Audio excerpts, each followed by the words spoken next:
Este é o Arthur. O Arthur é um historiador que ganha vida ensinando e aprendendo cada vez mais sobre a história das coisas. O Arthur é brasileiro e é também apaixonado pela história de seu país. Seu período favorito, sem sombra de dúvidas, é o Brasil Império. Depois de muito planejar, o Arthur decidiu viajar ao Rio de Janeiro, com o objetivo de fazer uma pesquisa sobre este momento tão importante para compreendermos a história. Entretanto, a sua ideia principal é entender o que restou do Brasil Império nos dias de hoje. Não apenas o que ele foi, mas também o que significa para a nossa sociedade atual. Aqui, você conhecerá um pouco mais sobre a viagem que o Arthur fez enquanto esteve no Rio de Janeiro. Dentre os lugares que ele passou estão a Rua do Ouvidor, a Biblioteca Nacional, o Palácio do Catete, o Museu Nacional de Belas Artes, dentre muitos outros. Aproveite a viagem. Com a chegada da família real em 1808, foram trazidos 60 mil livros dentro do grande acervo da família real portuguesa. E então, a Biblioteca Nacional, em 1814, foi criada. Seu acervo foi trazido durante 3 viagens, durante 2 anos. Porém, a biblioteca só foi construída em 1814. 8 anos depois, o Brasil conquistou a independência. Porém, ela foi mantida pela Convenção Adicional ao Tratado de Paz e Amizade, em 1825, chamando-se então Biblioteca Imperial e logo Biblioteca. O acervo conta não só com coleções portuguesas deixadas pela família, como Francisco José de Serra, Barbosa Machado, entre outros. Há também as obras brasileiras, adicionadas depois da independência, como Conde da Barca, Salvador de Mendonça, Frei Veloso e outros. Em 1858, foi transferido para a Rua do Passeio, visto que se precisaria ampliar a galeria de artes para então abrigar todo o acervo que vinha se expandindo. Em 1905, o atual prédio foi projetado, em função da mesma razão do prédio anterior.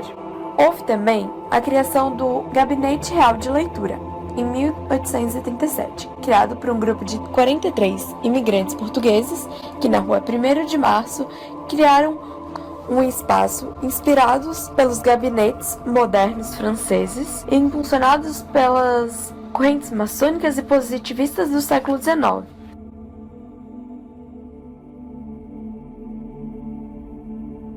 É importante lembrar também que durante seu passeio, Arthur visitou rapidamente locais como a Rua do Ouvidor e o Palácio do Catete. Considerada uma das ruas mais importantes da cidade, a Rua do Ouvidor sempre esteve presente na história do Brasil, tanto antes quanto depois da chegada da família real. Nela situavam-se muitos jornais cariocas, além de ser um ponto de encontro da população da época. Ali, a partir de 1820, comerciantes e modistas se fixaram. Foi uma das primeiras ruas a receber energia elétrica na cidade do Rio de Janeiro. Esta rua seria a mais passeada e percorrida, a mais leviana, bisbilhoteira, indiscreta, esbanjadora, fútil, noveleira, poliglota e enciclopédica de todas as ruas, escreveu Joaquim Manuel de Macedo sobre a Rua do Ouvidor.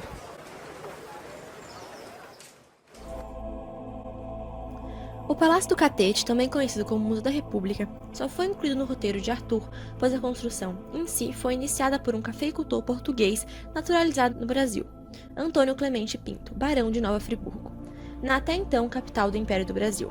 A construção em seu imenso jardim foi oficialmente terminada em 1866. Com a morte do barão e da baronesa, o filho do casal, o conde de São Clemente, vendeu a propriedade pouco antes da proclamação da República para um grupo de investidores, os quais fundaram a Companhia Grande Hotel Internacional, que acabou não obtendo sucesso. Hoje, abriga um acervo que faz menção ao período da República Brasileira.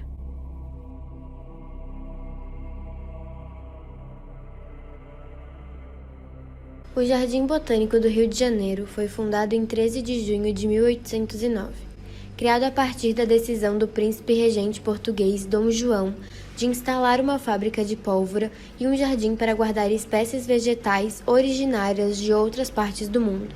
No mesmo ano de sua fundação, iniciaram-se os trabalhos no local, considerado um grande centro de pesquisa até hoje. Como citado, o jardim tinha como uma de suas principais funções aclimatar espécies vindas de outras partes do mundo, principalmente as especiarias orientais.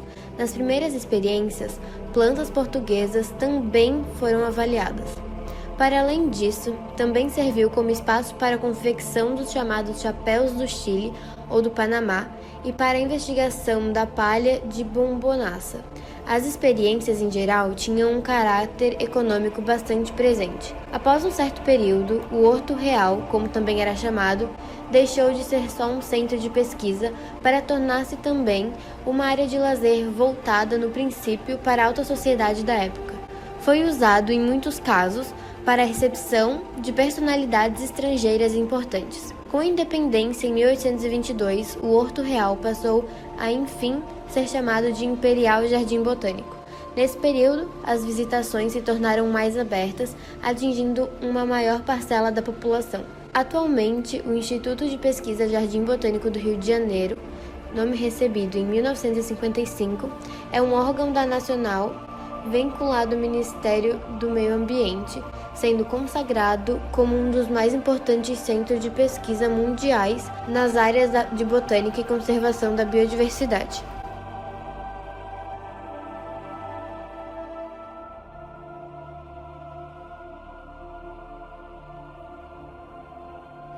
O conhecido Banco do Brasil é antigo. Foi fundado em 12 de outubro de 1808 pelo príncipe Dom João, na cidade do Rio de Janeiro. Chegou a ser denominado tanto como Banco Nacional quanto como Banco Público. O Banco do Brasil foi criado para principalmente promover a indústria nacional pelo giro e combinação dos capitais isolados, e igualmente para auxiliar o Estado a traçar os recursos necessários para o financiamento de suas atividades. Além disso, o Brasil ainda possuía um mercado interno de formação e sofria com a escassez de moedas metálicas, que poderia ser atribuída à cobrança de impostos e às relações/negociações comerciais ocasionadas pelas aberturas dos portos em 1808. A Real Academia Militar era uma instituição militar do ensino superior português. Foi criada pelo João VI através da Carta Régia de dezembro de 1810 e inaugurada dia 23 de abril de 1811, com os cursos de Cavalaria e Infantaria, que duravam cerca de 3 anos, e Engenharia, que tinha seu tempo de 6 anos. Com a proclamação da independência do Brasil, a Academia se uniu à Academia Real dos Guardas Marinho.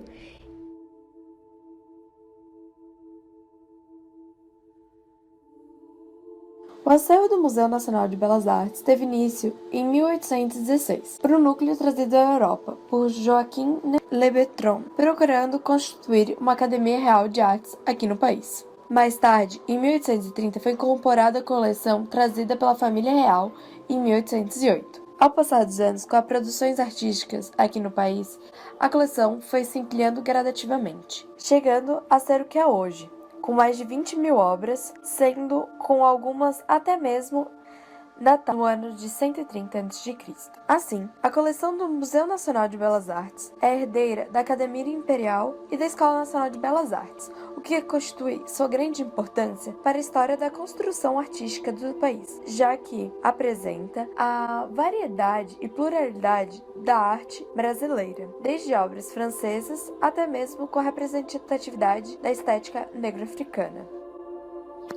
O Museu Nacional foi fundado por Dom João VI, assim que chegou no Brasil, em 1808. Porém, o museu só nasceu 10 anos depois, como o Museu Real. Fez parte de uma série de iniciativas tomadas por Dom João VI para promover o desenvolvimento da arte, ciência e intelectualidade no Brasil da época. Porém, na época da monarquia, o acervo era muito pequeno, pois foi graduado pelo próprio Dom João VI.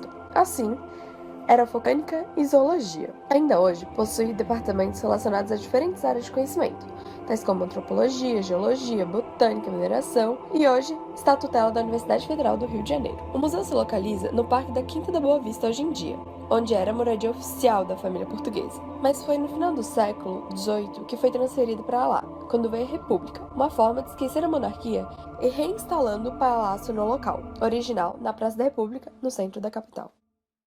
Após sua curta viagem ao Rio de Janeiro, Arthur chegou a algumas conclusões. Ele percebeu que o período do Brasil Império trouxe muitas modificações para nosso país, como é o caso das construções de estradas aqui, que hoje acabam sendo desvalorizadas e talvez não muito frequentadas. Ele acredita também que foi uma época que trouxe muitas referências de fora e que apresentou o Brasil a um cenário internacional mais intenso, principalmente por conta da abertura dos portos. Arthur também acredita que conhecemos muito pouco do que foi o período do Brasil Imperial de nosso país, e que apesar de estudarmos na escola, falta um pouco mais de reflexão sobre o assunto. Outro aspecto percebido foi que, por muito tempo, fomos submissos a Portugal, e que talvez esse seja um dos motivos que nos leva a valorizar tanto o que vem de outros países.